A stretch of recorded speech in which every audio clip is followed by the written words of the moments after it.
Bueno, el tema de proteínas que nos habíamos saltado, no sabía, es un tema muy importante. Ustedes saben que las proteínas son biomoléculas formadas por carbono, hidrógeno, oxígeno y nitrógeno, eso no. A diferencia de los lípidos y los hidratos de carbono, aquí entraría la molécula de nitrógeno. Además de que existen algunas proteínas que tienen otras moléculas como fósforo, hierro, magnesio, cobre, otros elementos, ¿no? En realidad está constituido por unidades básicas de aminoácidos, ustedes sí han llevado eso, a través de enlaces peptídicos. El número para que sea considerado proteína debe superar los 50 aminoácidos, ¿no? Y además de que las proteínas, creo que alguna vez les dije, son estructuras únicas y propias de cada uno de ustedes. Nadie en absoluto, ni siquiera su gemela, si tuvieran, tiene las mismas proteínas, ¿no? Sino que cada uno tiene sus propias. ¿Por qué? Porque tenemos la capacidad de sintetizar nuestras propias proteínas.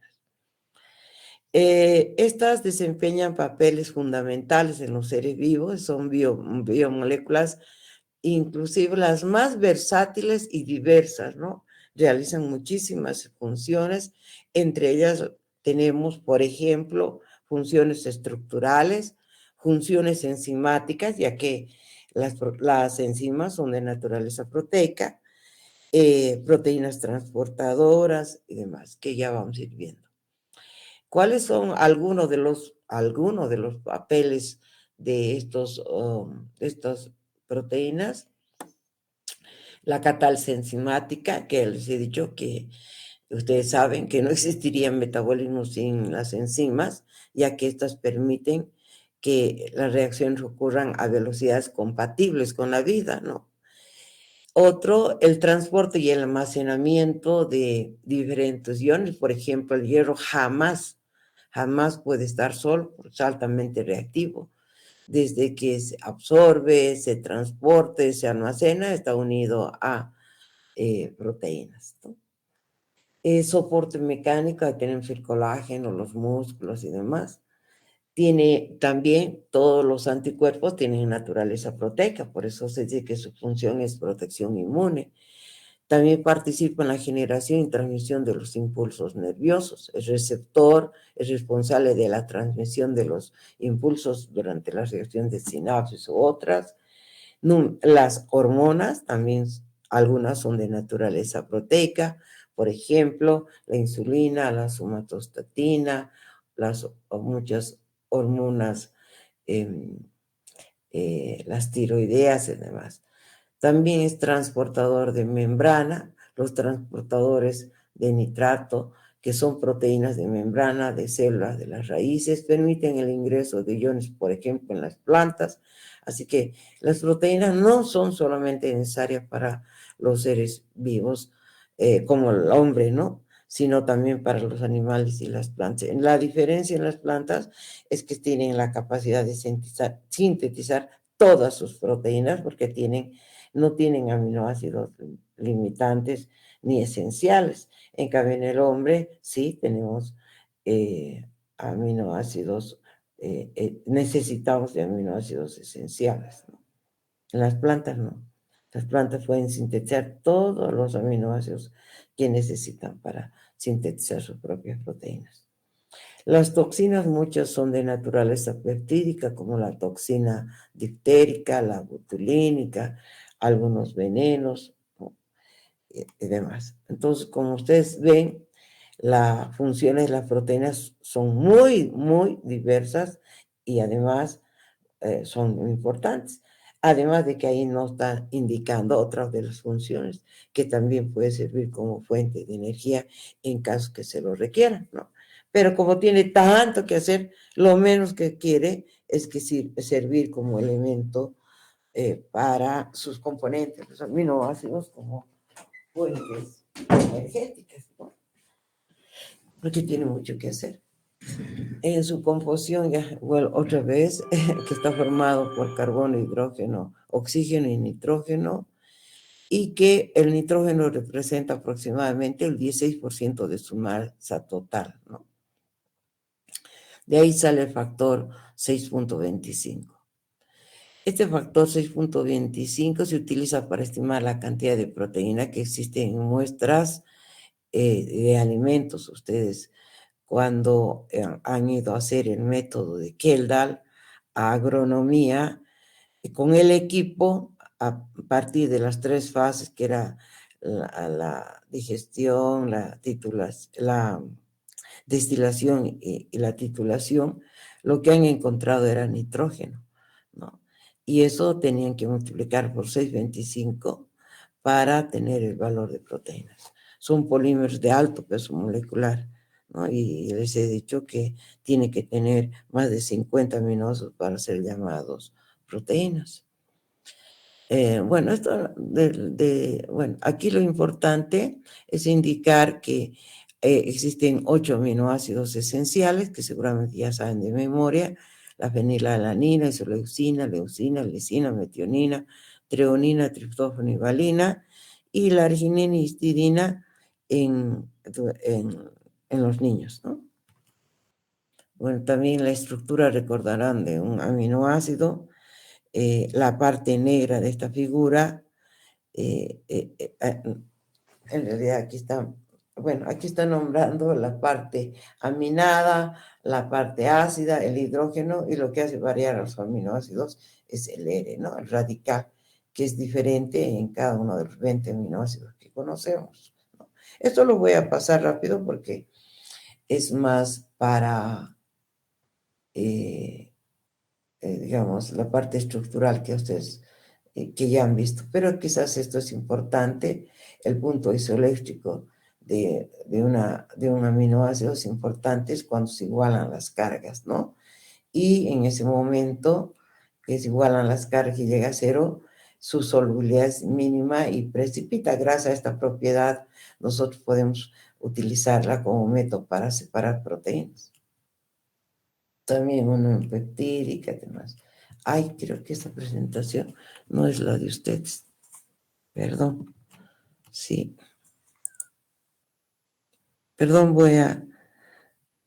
creo que esta es la presentación para los chicos de agronomía.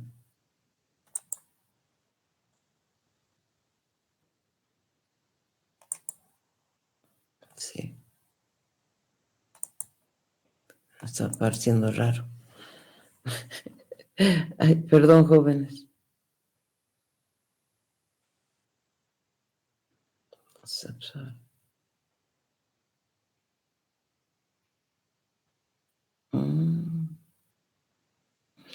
¿No les he pasado a ustedes la presentación, chicos?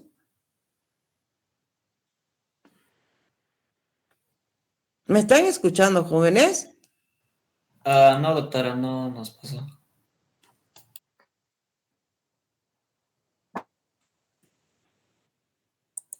No, doctora, no. Pasó. Eh, un ratito, por favor, lo voy a cortar para revisar en mi máquina la otra presentación.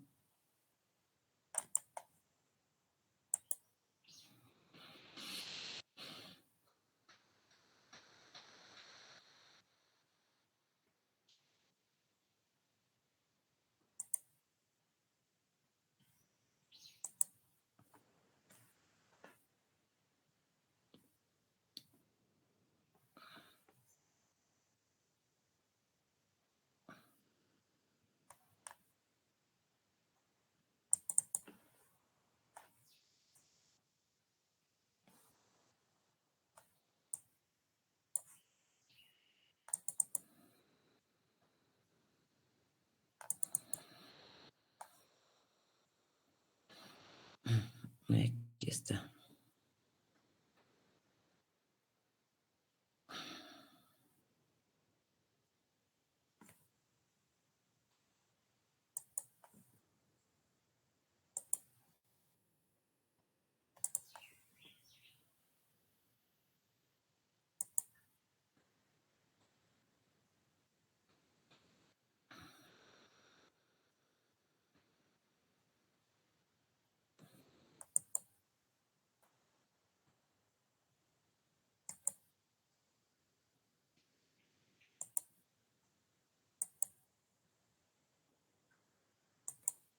¿Ven ahora, jóvenes?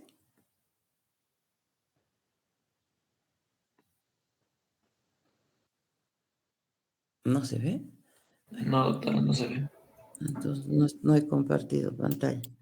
Un ratito.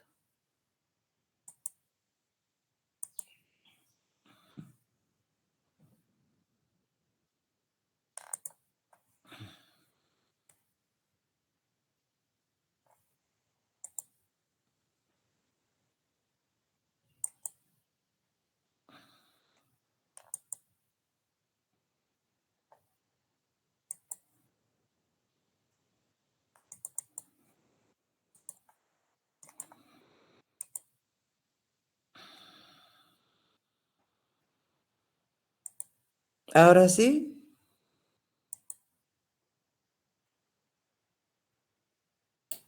Sí, doctora, ya se ve. Bueno, esto ya hemos visto que tiene muchas funciones y les había dicho que esta parte energética es lo que menos queremos hacer, ¿no? La digestión de las proteínas, esto es interesante porque a diferencia de los otros macronutrientes, la mayoría de las enzimas que digieren las proteínas se encuentran en forma de proenzimas en el páncreas, ¿no? La digestión de las proteínas se inicia a nivel del estómago cuando se manda señales al cerebro de que hemos sentido en nuestra boca proteínas, ¿no? Entonces, cuando llegan al estómago, las células parietales segregan el ácido clorhídrico, que es lo que baja el pH del estómago, provocando la estimulación de la primera enzima, ¿no? Perdiendo un pedazo de la estructura de este proenzima, y el pepsinógeno se transforma a pepsina. Este proceso ocurre a un pH entre 1.5 a 2.5, ¿no? Entonces, ya teniendo la pepsina activa, iniciamos el proceso de descomposición, digamos, descomposición de las proteínas. Ustedes saben que la acción en el estómago es apenas el inicio, pero para las proteínas es el comienzo de su proceso de degradación. Por si acaso, nadie, absolutamente nadie, a excepción de los primeros días de vida del ser humano, las proteínas enteras, que es en 1 o 2 días durante el calostro, es que pueden atravesar enteras proteínas a través del tubo digestivo, ¿no?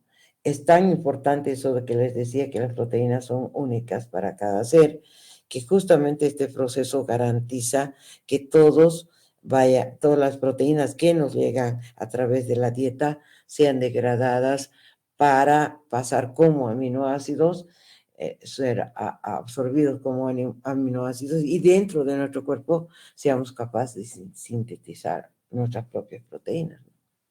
En el intestino delgado, a partir de la secreción pancreática, que es rica en bicarbonato y enzimas digestivas, cuando en el páncreas todas estas enzimas, ya les he dicho, están bajo la forma de proenzimas, solamente en patologías cuando el hígado por algún motivo, ya sea viral o XX, se enferma, puede ser que se activen las enzimas dentro del propio páncreas. Eso es como, no sé, con nombre de pancreatitis, ¿no? Por eso es tan peligroso la pancreatitis, porque puede ser mortal, porque se caracteriza por la destrucción de su propio tejido, ¿no? Por acción de las enzimas que almacena para destruir o digerir proteínas, ¿no? Entonces, en condiciones normales, estas enzimas pasan al intestino y ahí son recibidas por una enzima, la enteropeptidasa que está presente, que es la responsable de activar a la primera enzima, que es el tripsinógeno, que se transforma en tripsina. Y la tripsina es la responsable de activar al resto de las enzimas, que son secretadas por el páncreas, ¿no? El quimiotripsinógeno quimiotripsina, la procarboxipeptidasa en carboxipeptidasa y así sucesivamente. Las proteínas parcialmente hidrolizadas en el intestino, porque pueden ser que todavía queden péptidos pequeños, terminan su proceso de digestión por enzimas que se encuentran en el borde en cepillo de las células del intestino, completando ahí su digestión para que puedan atravesar solo aminoácidos, ¿no? En algunos casos hay pequeñísimos péptidos, pequeños y pequeña porción, no solo en tamaño, sino en relación de algunos péptidos, siempre mucho menos de 10%, eso dicen la literatura, pueden atravesar esta membrana del enterocito, ¿no? Más del 99, algunos autores dicen un 95, 96%, atraviesan en forma de aminoácidos. Se conocen varios transportes de los aminoácidos, el cotransporte de sodio y transporte activo también para aminoácidos neutros, básicos y ácidos, es decir, pareciera que existen elementos que clasifican los aminoácidos a ese nivel. También se conoce una vía para oligopéptidos pequeños, ya les he dicho, que está asociado a iones de sodio, sales-óleo, entran estos péptidos, y otros oligopéptidos mayores por hidrólisis de los péptidos en el interior de las células del transporte, ¿no? Es decir, cuando están atravesando la membrana, sufren hidrólisis y terminan de ingresar ya como aminoácidos, ¿no? Como les he dicho, ese proceso de digestión y absorción en el organismo mantiene una eficacia del 94%, ¿no?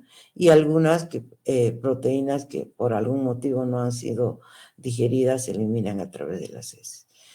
Casi el 100% de las proteínas son digeridas y asimiladas.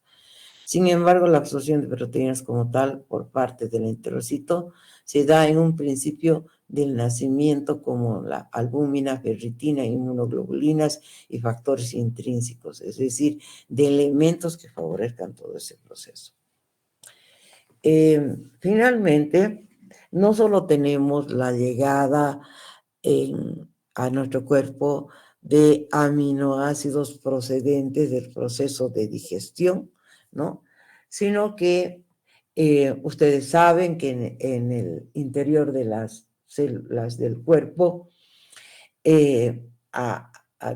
hay proteínas que tienen diferentes tiempos de vida. En tema 1 o 2 hablamos de eso. Hay algunas proteínas pequeñas que viven apenas, algunos así de exagerado, minutos, ¿no?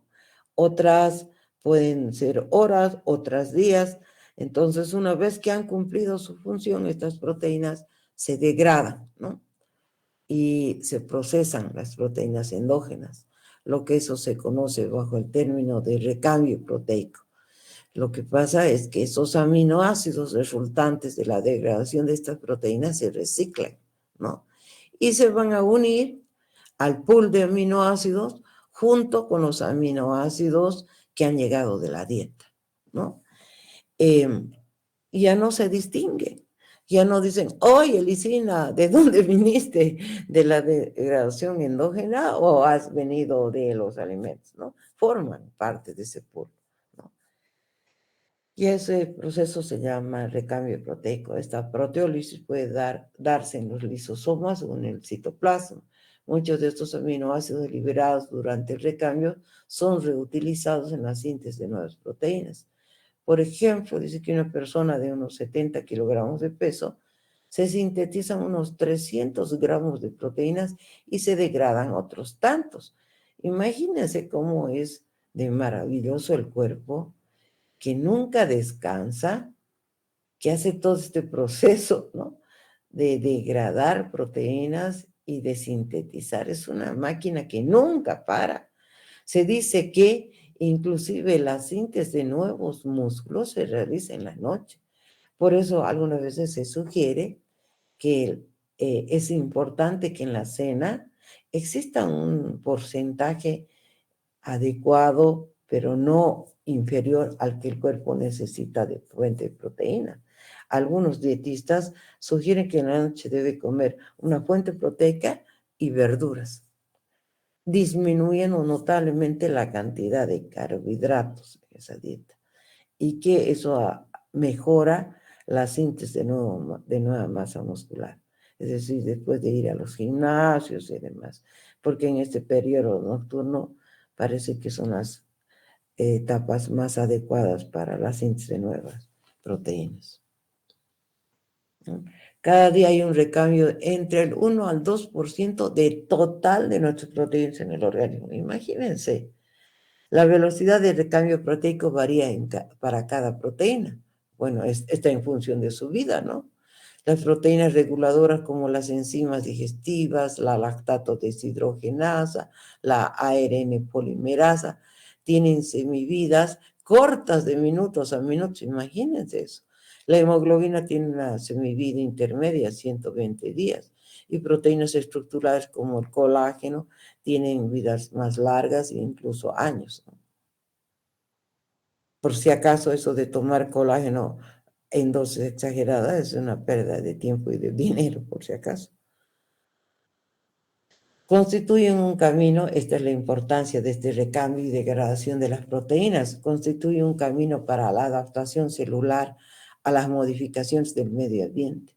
Si, por ejemplo, nosotros decidimos irnos y cambiamos de Santa Cruz a La Paz, por ejemplo, pues el cuerpo tarda unos días de adaptarse, pero es gracias no solamente, por supuesto, a las proteínas, pero estas juegan un papel fundamental de adaptación celular a las modificaciones del medio ambiente. Para empezar, tiene que hacer más glóbulos rojos. Los paseñitos, por eso son chapositos, tienen más glóbulos rojos y los cambitos son páliduchos porque necesitan menos por la presencia de más oxígeno, ¿no?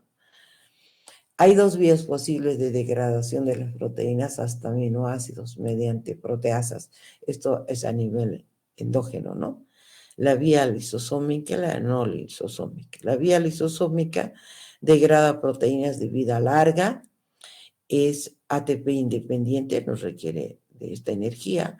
En el interior de los gránulos se encuentra a un pH de 5,5 y contiene numerosas proteasas e hidrolasas, principalmente de la familia de las catepsinas, que son van a ser las encargadas de la degradación de estas proteínas de vida larga.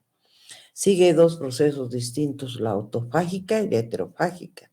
Se procesan proteínas intracelulares como por ejemplo proteínas de membrana, receptores de hormonas, de ribosomas, y la heterofágica se actúa sobre proteínas extracelulares capturadas por endocitosis, por ejemplo las procedentes de las lipoproteínas, sobre todo las HDL.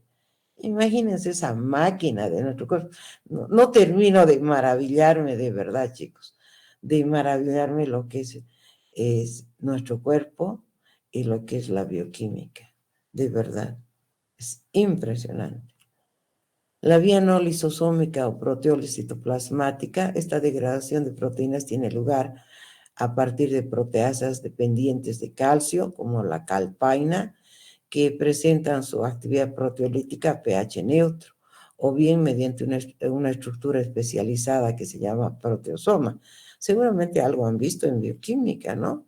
Este proteosoma es un complejo multienzimático con diversas actividades catalíticas que presenta un aspecto de barril. Es bien complejo su estructura, bien compleja, ¿no? En el cual solo entran y se digieren proteínas que han sido previamente marcadas, ¿no? Por una proteína pequeñita que se llama ubiquitina. Aquí hay un sistema de control de calidad en nuestro organismo que está revisando continuamente algunas proteínas mal formadas. Es parte también de la vigilancia para que no se reproduzcan anormalmente las células que tienen tendencia a formar cáncer, ¿no? o una anormalidad. Entonces, esta ubiquitina se une a esa proteína mal formada o en exceso o algo que no, y pasa generalmente por este proteosoma, que es ese complejo multienzimático, que hubiera sido linda, ojalá hayan visto en detalle su composición, que se lo ven en bioquímica. La ubiquitina, que es la proteína de marcaje, es una proteína pequeña de unos 8.100 kDa, presente en todas las células eucariotas. Imagínense su sistema de control de calidad. Proteína altamente conservada, generalmente sirve como señal para la degradación de proteínas. Su función es regular la función, localización y la interacción proteína-proteína. Y este sistema de ubiquitina proteosoma, la proteosoma es donde se van a degradar, y la ubiquitina es la proteína que las va a marcar, porque el proteosoma no deja entrar a proteínas no marcadas, ¿no? Porque si no destruiría todo. Implica 3 tipos de enzimas: una enzima activadora de ubiquitina, que es dependiente del ATP, activa el grupo carboxilo del residuo C-terminal, tiene glicina como terminal, glicina 76, está formada por un enlace tioéster entre glicina 76 y el resto de la cisteína de la enzima, ¿no? La otra enzima, que es una enzima conjugadora de ubiquitina, acepta la ubiquitina unida a la enzima E1, formándose un enlace tioéster, ¿no? Y luego está la enzima 3, enzima ligadora de ubiquitina. Estoy pasando rápido porque me imagino que es un tema muy importante en bioquímica, ¿no? Y estaría lista la síntesis de esta ubiquitina para que se una al sustrato. De esta manera, la enzima E1, el proceso de ubiquitinización de proteínas, interviene con gasto energético, ¿no? Luego pasa a la ubiquitina E2 y finalmente la ubiquitina 3, que es la responsable de su unión a la proteína que va a ser destruida, ¿no? Se une. Ese proceso de unión seguramente han visto en bioquímica. ¿Qué mecanismos, cómo es este mecanismo de la vía? Uno, la activación de la ubiquitina por la unión de la enzima E1, la enzima activadora de ubiquitina. La reacción está impulsada por el ATP. La transferencia de la ubiquitina activada a la enzima E2, la molécula transportadora de ubiquitina, a la E3, que transfiere la ubiquitina a la proteína diana, que sería la proteína diana, la proteína que va a ser destruida. La E3 realmente lee el aminoácido N-terminal de la proteína para determinar si una proteína puede ser marcada con ubiquitina, si es la señalada, si es la mala, si es la que necesitamos eliminar. La degradación de las proteínas marcadas por el complejo proteasa 26S, que es una endopeptidasa para dar lugar a péptidos, ¿no? Ese es el proteasoma, es un complejo multienzimático con actividad de proteasa, localizada en el núcleo y en el citoplasma celular de las células eucariotas. Va a degradar aproximadamente el 96% de las proteínas celulares, principalmente proteínas sintetizadas en el interior de las células. Sistema de control de calidad que tiene una vez que sintetizan proteínas. Por eso, ¿quién nos ha diseñado? Dios, no sé. Esa energía cósmica.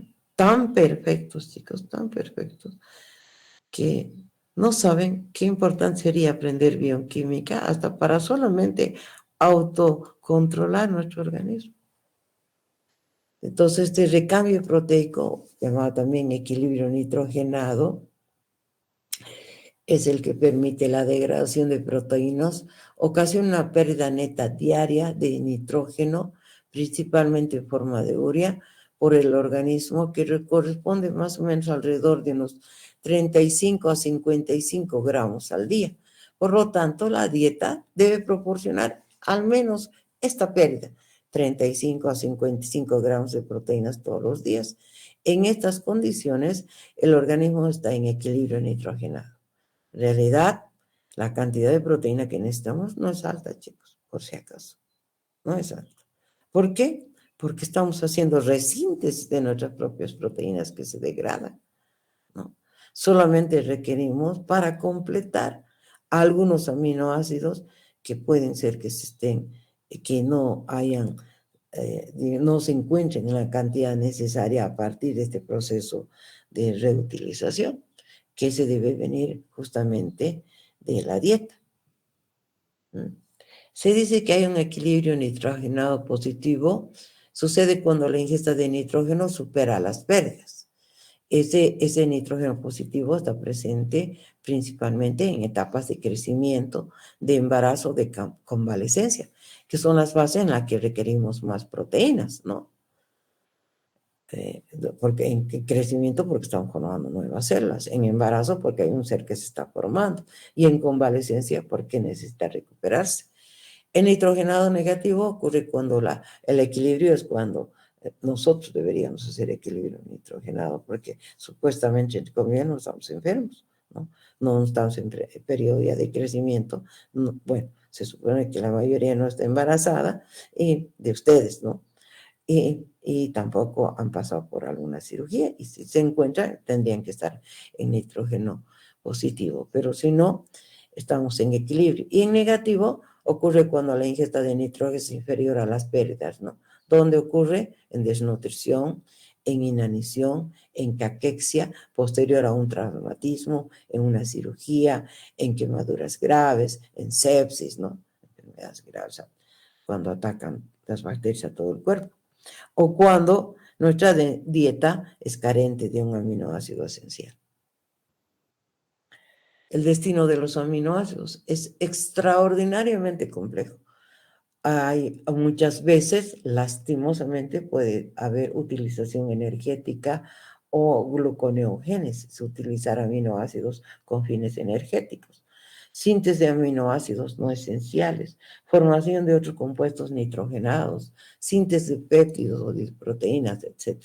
Es importante destacar que todas las sustancias nitrogenadas sintetizadas en el organismo derivan de aminoácidos, lo que hace especialmente importante la ingesta proteica, pero no en exceso, porque en exceso también no hay, por si acaso, a diferencia de los carbohidratos, aunque en pequeña cantidad se almacenan en el glucógeno, ¿no? Como glucógeno. Y de las grasas, bueno, las grasas ustedes saben que se pueden almacenar, entre comillas, casi, sin medida, ¿no? Hay gordos hasta que llegan hasta 300, 400 kilogramos, ¿no? Aquí el exceso de proteínas, parte de eso se transforma en grasa también, porque no se olviden, de un lugar de almacenamiento de proteínas. No existe. Los músculos no son almacenamiento. ¿Qué lindo sería? Seríamos un requete musculoso, todos los que comen exceso de proteínas. No hay. ¿Está bien? Por eso yo no sé cómo me he olvidado darles este tema, es tan bonito. Qué barbaridad. Destino de los aminoácidos. Los aminoácidos no se almacenan, ni como aminoácidos. Sus niveles dependen del equilibrio entre la síntesis y degradación de proteínas corporales, y eso se llama balance nitrogenado. Son fuente principal de nitrógeno, los aminoácidos. La ingesta de nitrógeno es equilibrada por la excreción en orina y en heces. En orina, ¿qué se elimina? No se elimina aminoácidos, se eliminan productos de desecho del metabolismo de proteínas. En nuestra orina, principalmente urea, principalmente, aunque ustedes saben que hay otros, ¿no? Y las heces, lo que no se digiere. Los aminoácidos liberados por la degradación de las proteínas endógenas se mezclan con los sintetizados por las células y los procedentes de la alimentación, formando un fondo común que es lo disponible para la síntesis de proteínas que necesitamos. Si no, ya saben, su camino es degradación. Entonces el exógeno con el endógeno se unen, como hace rato les había dicho, ¿no? Y forman ese pool de aminoácidos. Este endógeno viene de síntesis de nuevas proteínas, degradación de proteínas, de todo eso. Y este pool de aminoácidos es para la síntesis de nuevas proteínas, síntesis de compuestos no proteicos que tengan necesidad de nitrógeno, y lo demás, procesos de desaminación en el momento de que no tengamos la cantidad necesaria de energía. Entonces, a través de la desaminación, que ya ustedes han visto en bioquímica, se va a desprender la parte aminada y la parte en forma de cetoácido se utilizará para formar nuevas proteínas, ¿no? Y el ion amonio, a partir de la síntesis de glutamina y asparagina, puede ser reutilizado, pero la mayor parte va como urea o si es necesario también, otros compuestos nitrogenados. Entonces, también ocurre excreción de algunos aminoácidos.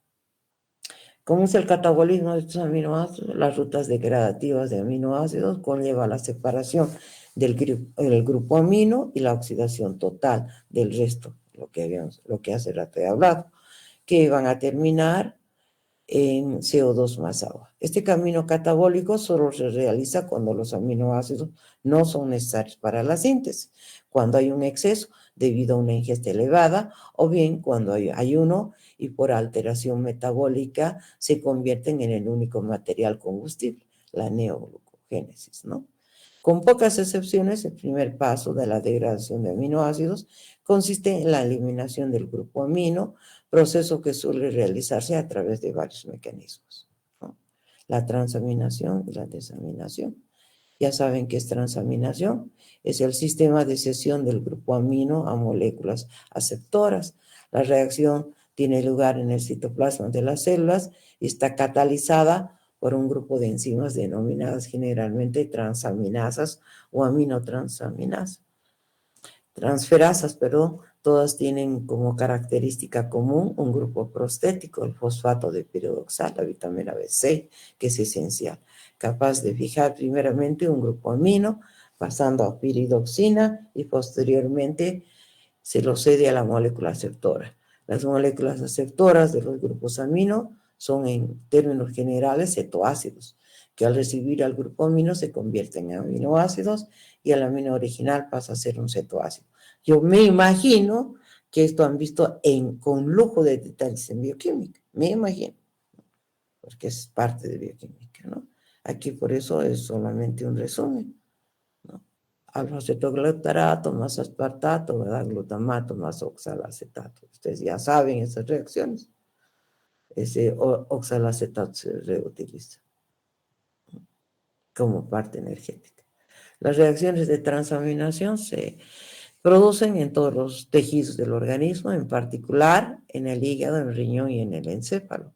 Dentro de las transaminasas hay algunos ampliamente distribuidos en los tejidos, que son la GOT y la GTP, que estas son las que ustedes en bioquímica clínica las van a utilizar como medidas de detección, ¿no? Para lesiones en determinados tejidos, por ejemplo, en el hígado, en el corazón, ¿no?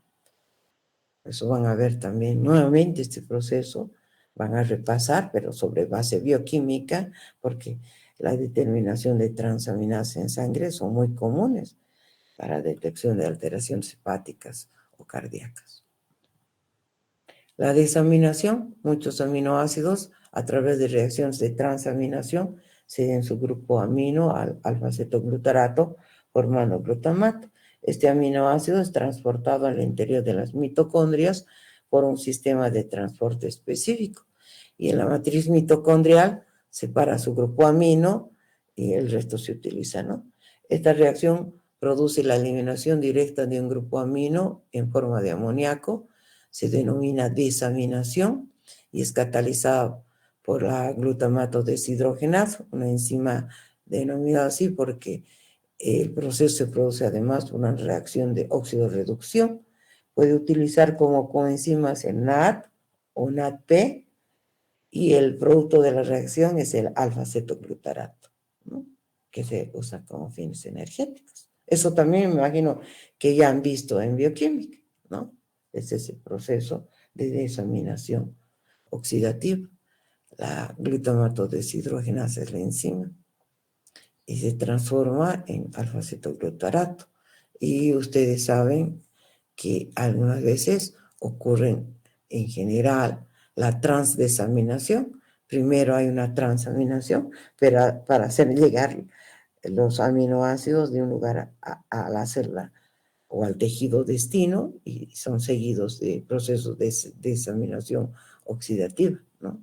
Del glutamato, esto que acabamos de ver, para producción energética, ¿no? Eso seguramente todos estos procesos han visto y la profesora les habrá explicado en qué momento y en qué tejido se da de preferencia. La desactivación tóxica y excreción del amoníaco. No podemos tener concentraciones altas de ion amonio, ¿no? Aunque el amoníaco es un participante universal en la síntesis y degradación de aminoácidos, su acumulación en concentraciones anormales tiene consecuencias tóxicas. Por lo tanto, las células con un catabolismo activo de aminoácidos deben ser capaces de realizar una desactivación tóxica o su excreción del amoníaco, con la misma rapidez con que éste se genera, porque si no puede causar daño en la célula, ¿no? Y ahí tenemos la síntesis de la urea exclusivamente en el hígado, que se transporta luego esa urea a los riñones para su excreción, que es el vehículo. Por eso es que nosotros, y la urea es una molécula que necesita grandes cantidades de agua, por eso orinamos harto, ¿no? En otros animales, todos los mamíferos tenemos este proceso de excreción de la urea y formación de urea. En cambio, por ejemplo, las aves, ¿no? Su principal producto de desecho del metabolismo de proteínas no es urea, es el ácido úrico. Y el ácido úrico no requiere grandes cantidades de agua para su eliminación, pues los patos tienen un solo canal para eliminar heces y también los productos de desecho del metabolismo, ¿no? Por eso es aguado sus heces, pero lo hacen por un solo canal. El amoníaco no se libera, no es liberado a la sangre como amoníaco. En su transporte hasta el hígado para su detoxificación o hasta los riñones para su excreción. Se utiliza una molécula, la forma molecular no lesiva, que es la glutamina. Esta molécula es inocua e inerte, atraviesa fácilmente las membranas y es transportada por la sangre hasta alcanzar las mitocondrias de las células hepáticas y renales. Es la forma en la que se elimina el ion amonio, donde se convierte de nuevo en glutamato y amoníaco por acción de la glutaminasa. Eso ocurre en el tejido, en el músculo, en el cerebro, en el riñón, donde la producción de amoníaco puede incrementarse notablemente. Se utiliza esta vía como sistema de seguridad para evitar los efectos tóxicos de la acumulación del amoníaco en los tejidos, ¿no? Esto también seguro que en detalle han visto en bioquímica, pero es realmente importante, ¿no? Entonces, recuerden lo que han visto en bioquímica y complementen con lo que están viendo conmigo. En el músculo esquelético, la alanina desarrolla un papel muy importante en el transporte de los grupos amino hasta el hígado a través del ciclo de la glucosalanina o simplemente el ciclo de la alanina. Fíjense cómo todos estos ciclos que ustedes ya han estudiado forman parte también del proceso de movimiento de aminoácidos y de degradación y control de las proteínas. Qué interesantes, ¿no? ¿O no les parece interesante? Chicos, ¿me están siguiendo algunos? Sí, doctora. Sí, doctora. Gracias, gracias. Realmente algunos veces muy calladitos. De verdad deberíamos tener más horas también de teoría, no para que yo hable bla, bla, bla, bla, así como lo hago tan rápido, porque solo tengo 2 horitas nada más para dar la clase, sino para hacer debate sobre el tema.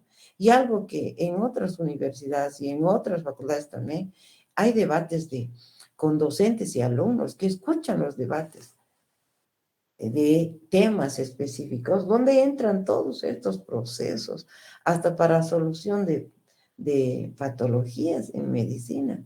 Yo he participado en algunas conferencias de debate como que el doctor, el director del gastro nos metía a nosotros que éramos sus internas a estudios de casos específicos que llegaban al gastro. Era muy bonito. No sé si seguirá de mi época ahora, pero eran muy interesantes en esa época, yo recuerdo. Porque nos hacía estudiar lo que no habíamos estudiado en bioquímica y nutrición, justamente para poder entender los casos clínicos. Bueno, los aminoácidos degradados a nivel muscular pasan mediante transaminación al grupo amino, el grupo amino al glutamato, y este lo cede al piruvato para convertirse en alanina. La alanina es transportada al hígado, donde se produce la reacción inversa, que libera la forma directa, el amoníaco. El piruvato se recicla a través de la ruta gluconeogénica para formar glucosa. Así las fibras musculares en una situación anaerobia de fuerte trabajo muscular o a través de un único transportador se liberan del amoníaco formado y además se genera en el hígado material glucídico que no ha sido oxidado en su totalidad, reservando toda la energía producida para la contracción muscular. Qué bonito. Entonces, todo el organismo es una máquina perfecta. ¿Quién nos habrá hecho tan perfectos? Dios. ¿No? Origen y transporte de amonio en el músculo. Entonces, ahí interviene la alanina, el glutamato, la glutamina, que son los precursores de otros nucleótidos que no necesariamente son proteínas, pero que tienen nitrógeno, urina, citidina, aminoazúcares, triptófano, histidina. Hasta las bacterias intestinales, de ahí es tan importante tener una buena flora microbiana, ¿no? Porque también ellos desprenden ion amonio, que puede contribuir en algunos casos a glutamina, o si no, a ser eliminados del cuerpo. En transporte de amonio, entonces por la alanina y glutamina, enzimas implicadas, ¿no? Síntesis de alanina en músculo esquelético. La enzima, la alanina aminotransferasa. Síntesis de glutamina en todos los tejidos, en el músculo esqueleto.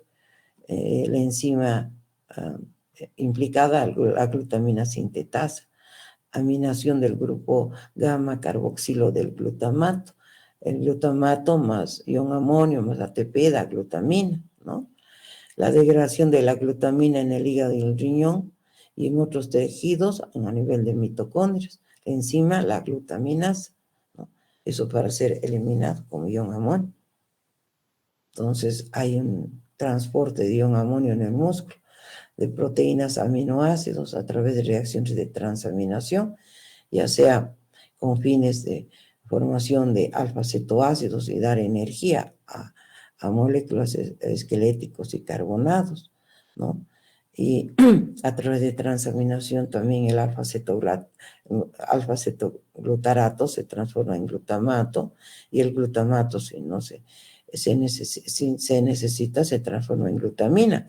Justamente voy a hablar de la glutamina también cuando hable de estrés metabólico, que es un tema también bien interesante, chicos, ¿no? Que lo vamos a ver como tema para el examen final.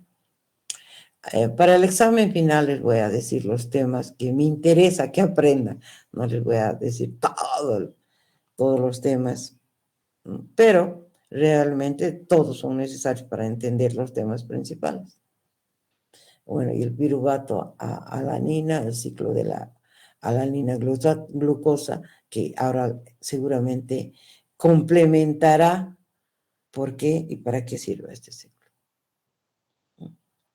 Y bueno, y aquí cómo se ve tanto en el hígado, en las células de los hepatocitos periportales, en los hepatocitos perivenosos, cómo se sintetiza la urea a partir principalmente del ion amonio y de la degradación también, y cómo se regula la relación alanina-glutamina según necesidades del organismo o necesidades de su eliminación en forma de urea, ¿no? Porque en el cuerpo hay un balance perfecto de todos los mecanismos metabólicos en función de lo que hace esa persona. Pero ya les he dicho que es importante, yo me aplazo, chicos, por mi posición tamásica, a mí para tener una buena, porque posiblemente mi alimentación soy exigente, ¿no? Además por mi condición de vegetariana, pero arruino todo por ser, ¿qué quiere decir tamásica? Que no tengo mucha actividad física, ¿no? Y eso arruina mi salud. porque todo es una perfección en el cuerpo y todo está diseñado para el movimiento, para hacer, y la bioquímica y el estudiar bioquímica, chicos, es un privilegio que pocos tienen,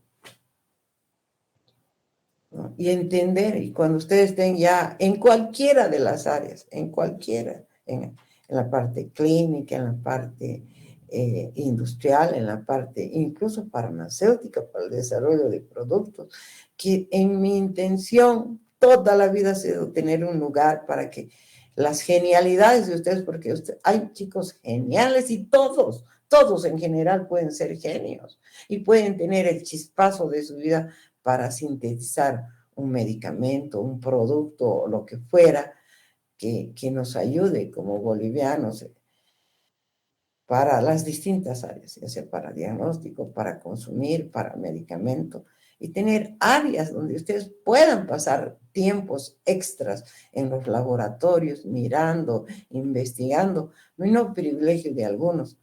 Por eso hasta ahora me siento un poco resentida de que no tengan ese laboratorio en la parte farmacéutica.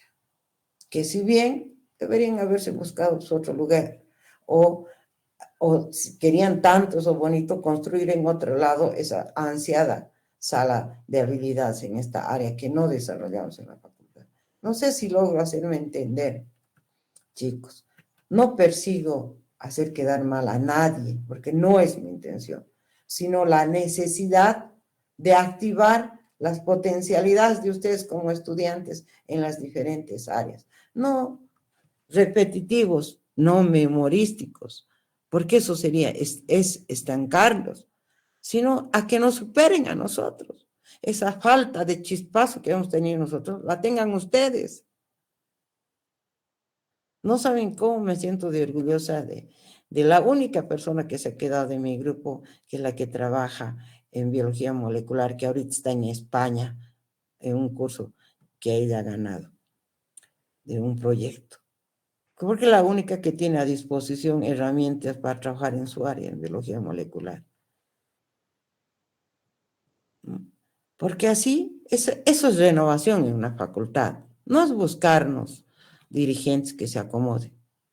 Es buscar la genialidad de alguno de los chicos para hacer que nos superen, porque eso es pues desarrollo. Yo voy a estar orgullosa cuando vean que yo quedé hormiga y ustedes son gigantes algún día. Y ojalá alguno de estos temas les motive, chicos. Ahí está todo el proceso que ustedes seguramente han estudiado, ¿no? Síntesis de la urea. De dónde viene, cómo viene, de dónde se les ion amonio que se eliminan con productos de desecho del metabolismo de proteínas, ¿no? Mecanismos de control del nitrógeno, formación de la urea, la glutamina sintetasa, la excreción urinaria de amoníaco. Son los tres procesos, de control del nitrógeno en nuestro cuerpo. Bueno, el ciclo de la urea, no sé si vale la pena que repita, porque ustedes han visto en bioquímica, ya sabe que se realiza en el hígado, localizado en las mitocondrias y citosol, porque entre esos dos realiza. Y si ustedes se han fijado también, ¿cómo me gustaría que estudien con más tiempo todos los temas?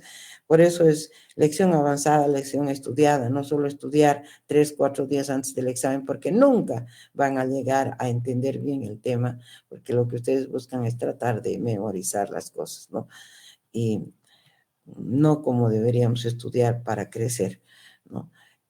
Pero me imagino que ojalá hayan tenido un poco más de tiempo para estudiar para su examen de bioquímica y entender lo maravilloso que es la bioquímica, ¿no? Quizás también porque soy docente titular de la materia, aunque no es en la facultad, es en agronomía, pero es igual la bioquímica para todos los seres vivos y ocurre lo mismo, con algunas particularidades propias de esos seres, pero es lo mismo, ¿no?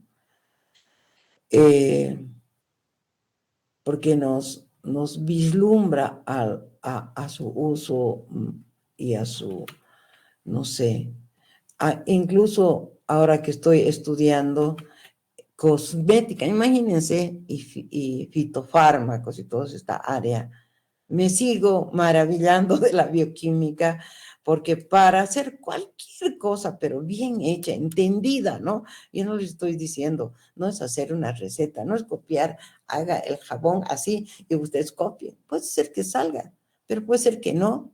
Pero lo interesante es que lo hagan intencionado, analizado, utilicen el mejor principio activo para que realmente sepan lo que va a ocurrir en esa piel y en ese organismo. No sé si mi entusiasmo les puedo transmitir a ustedes. Lo lindo de hacer cualquier cosa, ya sea un producto cosmético, un fármaco, medicamento natural, o ya sea un producto para consumo alimentario, pero entendido y hecho por alguien que sabe lo que hace, es diferente a un comerciante que mezcla y hace. Por eso, no sé, algunas veces creo que soy muy fregada con ustedes en mis clases y demás. Pero mi intención es destaparlos, chicos. Animarlos a que sigan estudiando. En su tiempo libre, en su receso, estudien de nuevo. Investiguen lo que les gusta, el área que les guste. Pero a profundidad, sepan lo que hagan. Nada más. Aquí en resumen, tienen que saber que los átomos de nitrógeno en la urea provienen del ion amonio y del aspartato. Las reacciones ya las han visto, ya las han estudiado, ¿no? Y aquí, y fíjense cómo hasta eso, ¿no? El metabolismo es tan complejo, tan hartas reacciones, pero tan perfectamente controlado, y la relación que hay. ¿Se han fijado en una fotografía que puede haber donde se realiza el ciclo de Krebs, donde se realiza síntesis de moléculas, donde se realiza el proceso de la urea?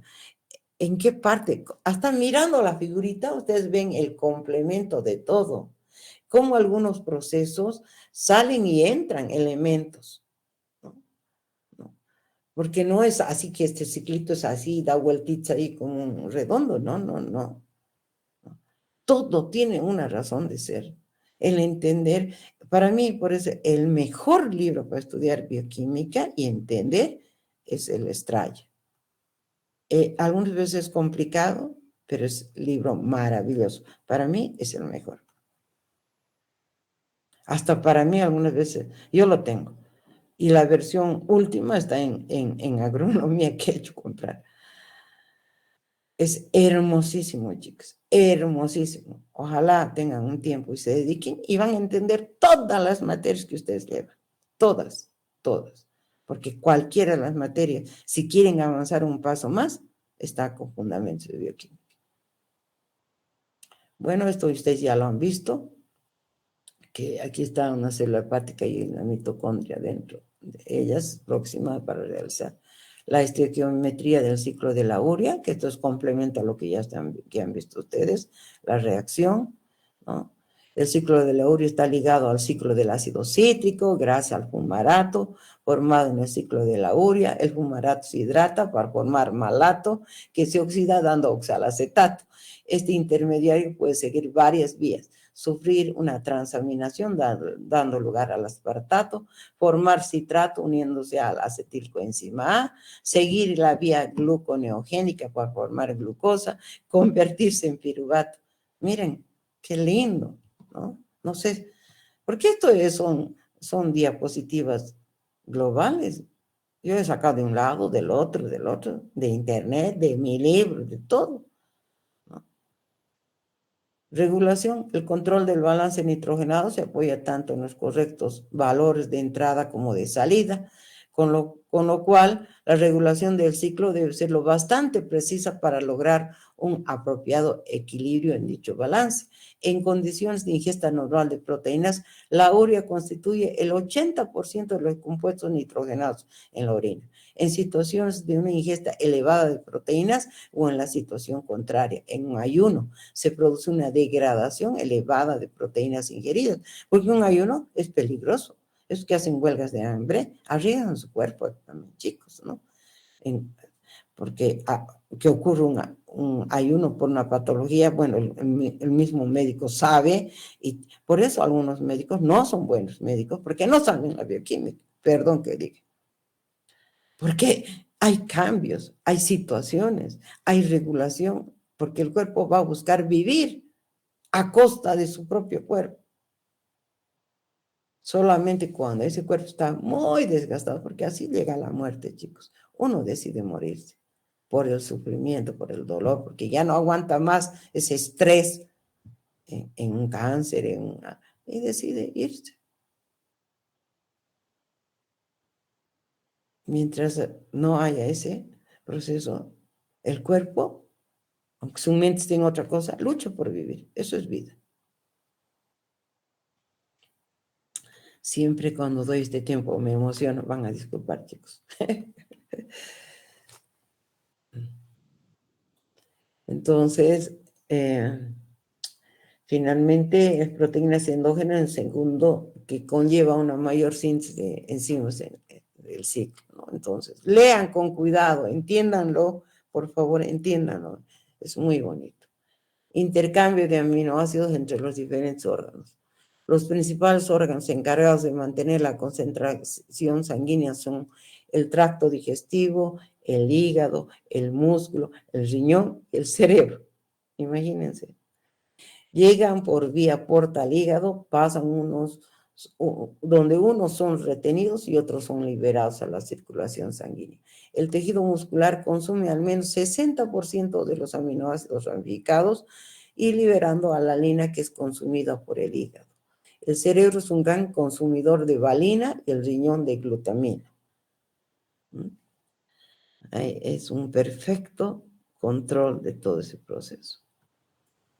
Desde el punto de vista clínico, los niveles circulantes de urea son de gran interés, teniendo en cuenta que estos niveles dependen de la dieta, el metabolismo proteico, de la función renal, factores que alteran la cantidad o el tipo de proteínas ingeridas, de su destino, de su metabolización, así como las variaciones en la función renal que influirán sobre los niveles séricos de urea. Ahí nomás hay mucho que leer. Por otra parte, los defectos genéticos de cualquier enzima del ciclo de la urea disminuyen la capacidad de formar urea a partir de amoníaco, por lo que este metabolito se eleva en el organismo. Cualquier otra alteración del hígado, puede producir coma hepático o puede ser producido por algún traumatismo. Cuando la concentración del amoníaco se eleva, se desplaza el equilibrio de la reacción catalizada por la glutamato deshidrogenasa hacia la formación de glutamato, ¿no? Este compuesto reacciona con el ion amonio dando glutamina, que es un compuesto tóxico para el cerebro. Para contrarrestar estos efectos, las personas no pueden ingerir una dieta rica en proteínas, pero esta disminución de la ingesta tiene unos límites, ya que existen aminoácidos esenciales que son necesarios para la vida normal. El problema se resuelve administrando dieta con los cetoácidos de dichos aminoácidos esenciales, que serán aminados en las células por aminotransferasas. Por eso hasta los diagnósticos deben ser correctos. Y cuando dice el médico no puede, por ejemplo, enfermos de riñones y demás, no pueden consumir dietas altas en proteínas, cuando su cuerpo lo está necesitando, porque necesitamos tanto las condiciones mínimas, pero no podemos pasarnos porque no están funcionando bien. Entender y analizar esto, nomás buscando otros libros, ya es un mundo. Trastornos metabólicos de la síntesis de la urea. Pueden desarrollar enfermedades mentales, retraso en el desarrollo y finalmente, si se dan y no hay control, coma y muerte por un aumento de la concentración de ion amonio en la sangre, ¿no? Eso ocurre también en una diabetes no compensada, ¿no? Menos mal que las enfermedades por carencia de enzimas son rarísimas, ¿no? Rarísimas, chicos, rarísimas, ¿no? No crean que eso siempre ocurre, ¿no? Pero en deficiencias genéticas de enzimas del ciclo de la urea, las terapias serán limitar incorporación de proteínas, ¿no?, a aminoácidos esenciales nada más, eliminar el exceso de ion amonio, suministros intermediarios del ciclo que falten, ¿no? suministrar esas enzimas o esos aminoácidos. El médico debe ser. Y además, cuanto más rápido y precoz, es decir, cuando está en bebecito, el primer mes, se diagnostique, va a tener un mejor pronóstico, si no quedan con lesiones mentales a causa de que no somos capaces de detectar esas carencias. Por eso en otros países nacen niños y les hacen la prueba del piecito, que se llama, es una prueba de alrededor más de 100 enzimas que con un pinchazo en su taloncito, les pincha, sale una gotita de sangre y pasa a unas placas que ya viene para ver si ese niño ha nacido con alguna carencia de las enzimas más importantes, de 100 nada más de ellas, ¿no? Pero ahí están aglutinadas que pueden haber carencia y las más importantes. Esa es la prueba del piecito. Pero no, en Bolivia creo que ni hay.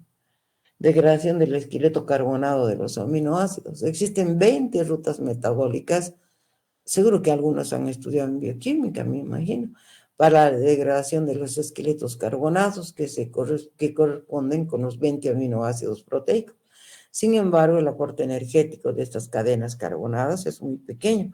Por lo tanto, la activación de cada una de estas rutas solo depende de las necesidades y de los excesos de cada aminoácido. Estas 20 rutas catabólicas convergen en metabolitos del ciclo del ácido cítrico o bien en intermediarios metabólicos como el piruvato, coenzima A, acetoacetilcoenzima A los aminoácidos que se degradan a piruvato o algún metabolito del ciclo de Krebs que se los denomina glucogénicos, como el aspartato, asparagina, valina, metionina, treonina, glutamato, glutamina, histidina, prolina, lalina, cisteína, glicocola, serina y arginina, mientras los que lo hacen a acetilcoenzima A y a acetoacetilcoenzima A son los cetogénicos. Bueno, y entre paréntesis está leucina y lisina. Esta clasificación, sin embargo, no es absoluta, ya que existen algunos denominados mixtos, están entre paréntesis. Eso me imagino que han visto también en bioquímica, que son a su vez glucogénicos y cetogénicos. La mayor parte del catabolismo de aminoácidos se lleva a cabo en el hígado, ¿no? Del 75 al 80%. Existen algunas excepciones. Los aminoácidos ramificados como la leucina, isoleucina y valina se oxidan como combustible principalmente en el músculo esquelético, ya que ahí tienen la transaminasa y aquí tienen transaminasas inexistentes en el hígado, están solo en el músculo, que permiten formar los ácidos correspondientes. Este proceso transcurre también en el tejido adiposo, en el riñón y en el cerebro, pero en menor cuantía. Para que vean que cada tejido contribuye, pero tiene sus particularidades. Valor biológico de las proteínas, esto hemos visto en prácticas, la digestibilidad y el valor biológico, ¿no? No voy a volver a leer esas definiciones, pero tienen en su cuaderno de prácticas. Y aquí hay el valor biológico de algunas proteínas también, por eso les decía una opción barata, es el huevo, de fuente de proteínas, ¿no? Porque ahora que todo es tan caro, puede ser que un día coman, ¿cómo se llama eso? Huevos a la huancaina, que es con un poquito de maní ahí encima, o si no, sin maní, huevos nomás. En la noche puede ser su fuente proteica, ¿bien? O en la mañana, no sé. Ahí pueden ver.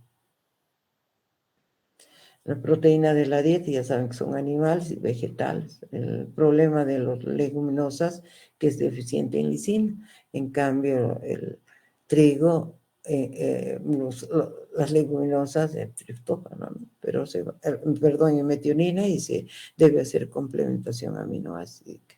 Ahí se me ha olvidado darles en práctica. La deficiencia de proteínas recibe el nombre de kwashiorkor cuando es hipoproteica, ¿no? Porque la otra desnutrición de hipocalórica se llama marasmo, pero en nuestro medio la desnutrición que tenemos es la mixta, carencia de ambos. Con eso he acabado el tema y espero les haya gustado.